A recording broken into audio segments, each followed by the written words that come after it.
जय श्री कृष्णा। 27 अगस्त को हरियाली तीज मनाई जा रही है। बहुत धूमधाम से मनाएंगे। सभी सुहागने इस दिन व्रत रखेंगे और 16 श्रृंगार करेंगे और इस दिन झूला झूलने की भी प्रथा है और हम राधा कृष्ण को भी हिंडोले में बिठाकर उन्हें झूला झुलाते हैं। और बांके बिहारी मंदिर में आज के दिन हरियाली तीज पर उन्हें बाहर निकाल कर उनका हिंडोला तैयार किया जाता है और उनके सुबह और शाम दोनों टाइम हिंडोले पे ही दर्शन होते हैं। तो वो दर्शन बहुत ही प्यारे इतने दर्शन होते हैं कि उन दर्शनों को करने के लिए कितने लोग वहाँ पर जाते हैं हरियाली तीज पर बांके बिहारी के दर्शन करने के लिए। तो आज मैं इस वीडियो में आपको बताऊंगी ये व्रत सबसे पहले किसने किया। हरियाली तीज शंकर भगवान और माता पार्वती के पुनर्मिलन का प्रतीक माना जाता है।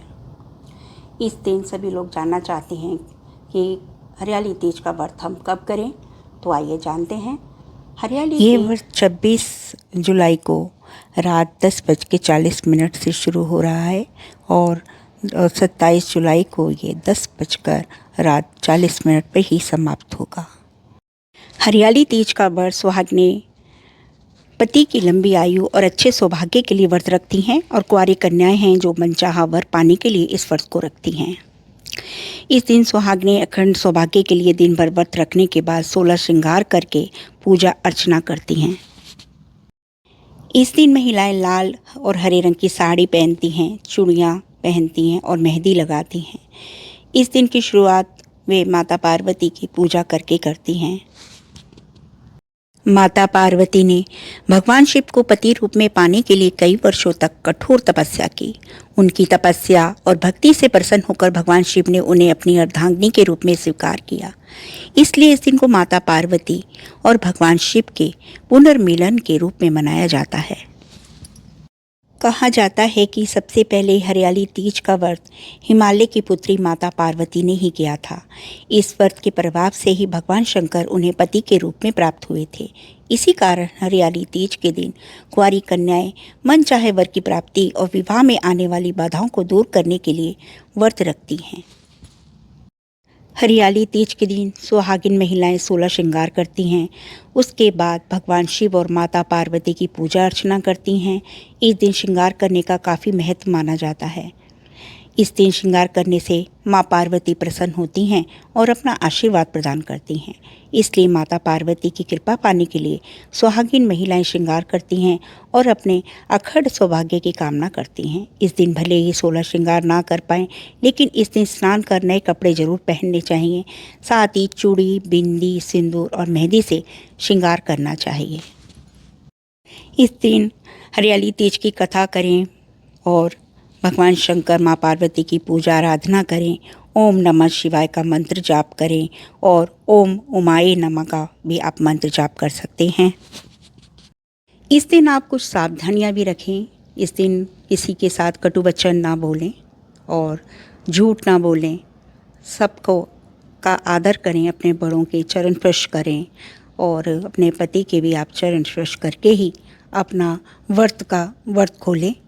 इस दिन अपने बड़ों का, जो भी आपसे बड़ा हो, उसके चरण स्पर्श करके, अपने पति के चरण स्पर्श करके आशीर्वाद जरूर प्राप्त करें। इस दिन सभी महिलाओं के मायके से मिठाइयाँ आती हैं। मेन घेवर खाने का इस दिन बहुत महत्व है। आप घेवर का इस दिन भोग भी लगाएं और खुद भी खाएं। और मायके से श्रृंगार का सामान भी भेजा जाता है और उसी श्रृंगार का सामान से और जो भी लड़की होती है पूरा श्रृंगार करती है, मेहंदी लगाती है। जो भी श्रृंगार का सामान आप खुद यूज़ करते हैं, अगर जब आप पार्वती जी को उस श्रृंगार का सामान अर्पण करें तो वो ही आप सामान, वैसा ही सामान उनको अर्पण करें। ऐसा ना करें कि आप अपने लिए तो अच्छा सामान ले रहे हैं और जब उनको अर्पण करने की बारी आई तो आपने सस्ते से सस्ता सामान ढूंढ के उनको, पार्वती माता को, उनको मंदिर में चढ़ा दिया कि इसको तो यूज़ कोई करेगा नहीं, पता नहीं कौन करेगा, तो हम जैसा मर्जी सामान ले लें। ऐसा मत करना। जैसा भी सामान आप ब्रांडेड अपने लिए लेते हैं तो ब्रांडेड ही सामान आप माता पार्वती को श्रृंगार का सामान अर्पण करें। और इस दिन मायके से बेटी के घर झूला भिजवाने की भी प्रथा है, लेकिन आजकल ये प्रथा कहीं पर लुप्त हो चुकी है।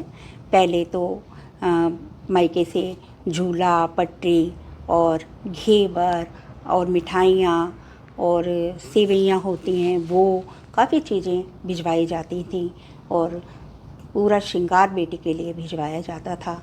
लेकिन आज ये प्रथा कुछ कम हो गई हैं, क्योंकि व्रत कोई रखता नहीं, कोई इन चीज़ों को मानता नहीं, और जो मानते हैं वो अभी भी वैसे ही इस पूजा को करते हैं, व्रत रखते हैं।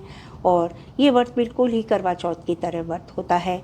निर्जल व्रत रखा जाता है और रात को इस व्रत का हम खाना खा लें, और मतलब जो भी आप खा सकते हैं, बस सात्विक होना चाहिए, लहसुन प्याज नहीं होना चाहिए। इस दिन आप अपने बड़ों का आशीर्वाद ज़रूर लें, जो भी आपसे बड़ा है अपने पति का भी आशीर्वाद लें, और खूब धूमधाम से आप हरियाली तीज मनाएं, अपनी सखियों के साथ झूला झूलें, घेवर खाएं और खूब उल्लास के साथ ये त्यौहार मनाएं आप।